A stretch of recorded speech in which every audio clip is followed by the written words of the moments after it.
Industri kreatif merupakan jenis industri yang berfokus pada penciptaan barang atau jasa dengan mengandalkan keahlian, bakat, dan juga kreativitas sebagai kekayaan intelektual yang menjadi bagian tidak terpisahkan dari ekonomi kreatif. Sebenarnya ada banyak sekali manfaat yang bisa didapat dari industri kreatif ini, dan 4 dari manfaat tersebut mungkin akan coba kita bahas pada video yang terpisah nantinya. Dan pada video kali ini, admin terlebih dahulu ingin memperkenalkan 4 industri kreatif yang admin tahu. Namun seperti biasa, sebelum kita bahas lebih lanjut industri kreatif mana saja, mohon bantu pengembangan channel ini dengan cara menekan tombol like di bagian bawah video ini, lalu subscribe ke channel ini bagi Anda yang belum. Nyalakan juga notifikasi agar selalu mendapatkan update video terbaru dari channel ini.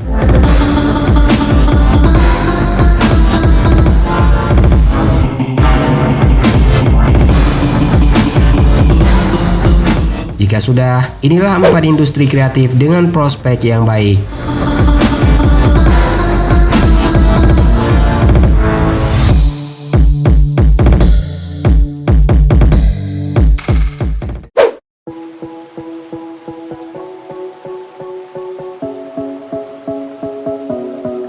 Banyak orang yang tahu akan jenis industri kreatif yang satu ini, karena pada dasarnya, arsitektur ini merupakan salah satu jenis industri kreatif yang dibutuhkan sepanjang waktu. Seperti yang kita tahu, kalau pembangunan mulai dari kota besar hingga ke berbagai pelosok, arsitektur merupakan orang yang paling dibutuhkan.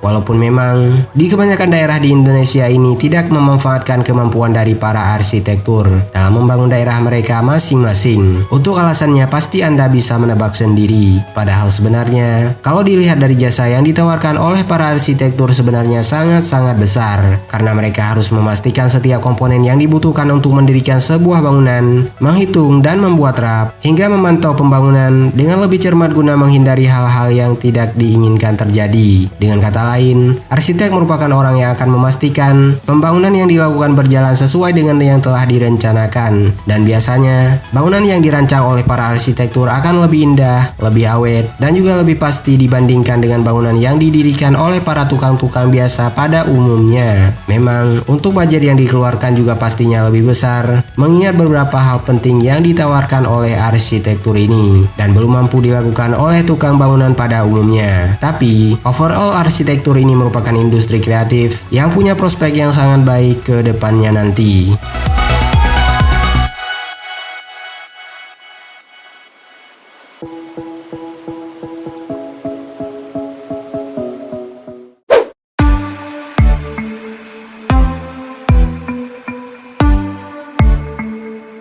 Selanjutnya, industri kreatif dengan prospek yang baik ke depannya adalah desain produk. Industri kreatif yang satu ini lebih mengedepankan untuk membuat produk yang baru untuk dijual nantinya. Walaupun untuk masa pandemi ini semua industri sedang mengalami keterpurukan tanpa terkecuali. Meskipun memang ada beberapa sektor yang masih bisa bertahan, dan itu pun mungkin tidak akan bertahan lama jika kondisinya masih belum berubah. Karena seperti yang kita tahu, kalau sudah banyak investor yang angkat kaki dari Indonesia karena pandemi yang masih berlanjut dan semakin parah. Tapi, jika seandainya nanti pandemi COVID-19 ini sudah berakhir dan kondisinya sudah kembali normal, industri kreatif desain produk ini merupakan salah satu yang memang dibutuhkan nantinya. Yang menjadi aspek utama dari desain produk ini adalah pengembangan ide melalui proses yang lebih mengarah pada pokok dari sebuah produk baru. Ruang lingkup dari desain produk ini sebenarnya sangat luas. Bagi kebanyakan orang, desain produk ini lebih dikenal sebagai desain kemasan, yang artinya adalah desain awal dari sebuah produk yang nantinya akan dipasarkan. Sedangkan untuk dunia usaha, desain produk ini merupakan rangkaian usaha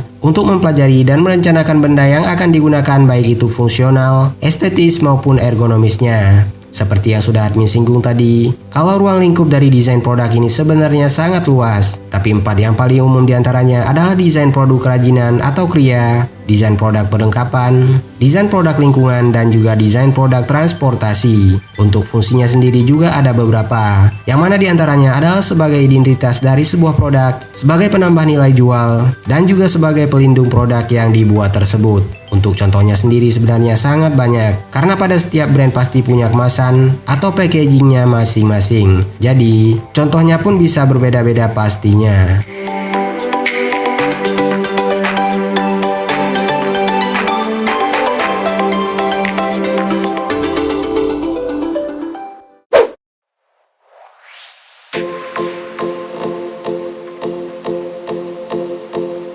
Mungkin tidak perlu admin jelaskan terlalu panjang tentang industri kreatif yang satu ini. Pasalnya sampai kapanpun, industri kreatif yang bergerak di bidang fashion ini masih tetap dibutuhkan. Dan ini merupakan prospek yang sangat bagus untuk sebuah industri kreatif. Maka tidak akan terasa aneh kalau para pengusaha yang bergerak di bidang fashion punya peluang sukses yang lebih tinggi dibandingkan dengan para pengusaha yang bergerak di bidang industri lainnya. Selain itu, produk yang dihasilkan dari industri kreatif yang satu ini bisa admin bilang tanpa ada batasnya, di mana harga pakaian di pasaran ada yang terjangkau dan ada juga yang harganya seharga smartphone premium. Tidak hanya pakaian saja, tapi beberapa produk fashion lainnya juga punya histori yang sama. Sebagai salah satu contohnya adalah tas lempang branded yang harganya mencapai 20 jutaan. Selain itu, ada beberapa brand sepatu yang memang dibuat dalam batasan tertentu ataupun yang lebih dikenal dengan istilah limited edition yang harganya juga bisa menyamai harga dari sebuah mobil baru. Maka dari itu, tidak aneh rasanya kalau industri kreatif di bidang fashion ini merupakan salah satu industri kreatif yang punya prospek yang sangat baik ke depannya.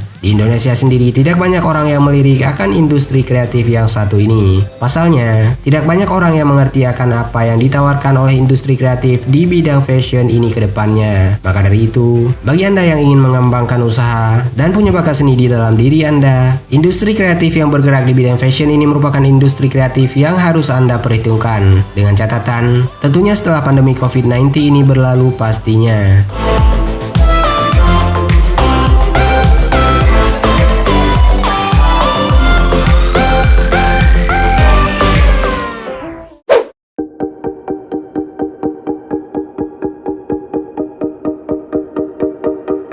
Terakhir, industri kreatif dengan prospek yang baik di Indonesia yang akan kita bahas pada video kali ini adalah industri kreatif yang bergerak di bidang videografi. Sebenarnya sudah ada banyak sekali para konten kreator di Indonesia saat ini. Dan Indonesia sebagai salah satu negara yang punya populasi penduduk terbanyak di dunia, tentu menjadi target pasar bagi mereka yang bergerak di bidang industri kreatif yang satu ini. Karena pada dasarnya, industri kreatif yang bergerak di bidang videografi ini masih tetap dibutuhkan sampai kapanpun. Apalagi untuk sekarang ini, di mana hampir semua orang diharuskan untuk menghabiskan waktunya di rumah saja. Tentu mereka akan merasa bosan jika mereka tidak melakukan apapun. Maka dari itu, bisa dipastikan kalau akan ada banyak sekali orang yang menghabiskan waktu mereka di rumah dengan cara bermain game ataupun nonton film. Mengingat ini merupakan sebuah peluang yang besar bagi kebanyakan orang, terutama Anda yang suka menghibur orang lain, untuk mengeksplorasi kemampuan Anda tersebut di platform-platform yang tersedia di internet saat ini, baik itu berupa YouTube, Instagram, TikTok, Facebook, dan juga platform-platform lainnya. Selama hiburan yang Anda tawarkan tersebut bermanfaat dan bisa menghibur, maka tidak ada salahnya untuk mengembangkan kemampuan tersebut untuk memulai dari sesuatu yang kecil. Dengan harapan nanti ke depannya, Anda bisa mendirikan perusahaan Anda sendiri di bidang yang satu ini. Tidak sedikit dari mereka yang memulai dari sesuatu yang kecil dengan kemampuan dasar yang mereka miliki hingga menjadi besar. Maka dari itu, Anda selalu punya kesempatan untuk memulai mengembangkan kemampuan Anda, terutama di industri kreatif yang satu ini.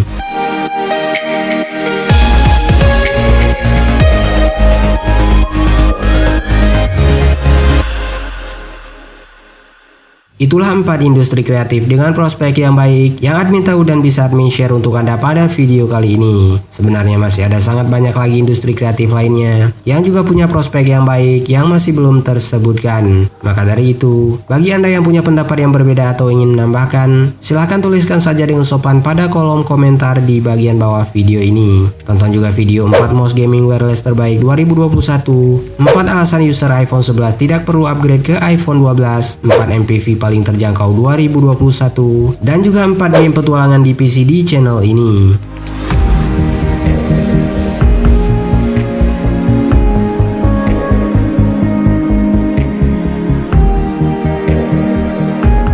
Bagi Anda yang punya waktu luang, maka tidak ada salahnya untuk berkunjung ke www.atailahpetir.com serta follow semua sosial media yang tertera pada kolom deskripsi di bagian bawah video ini.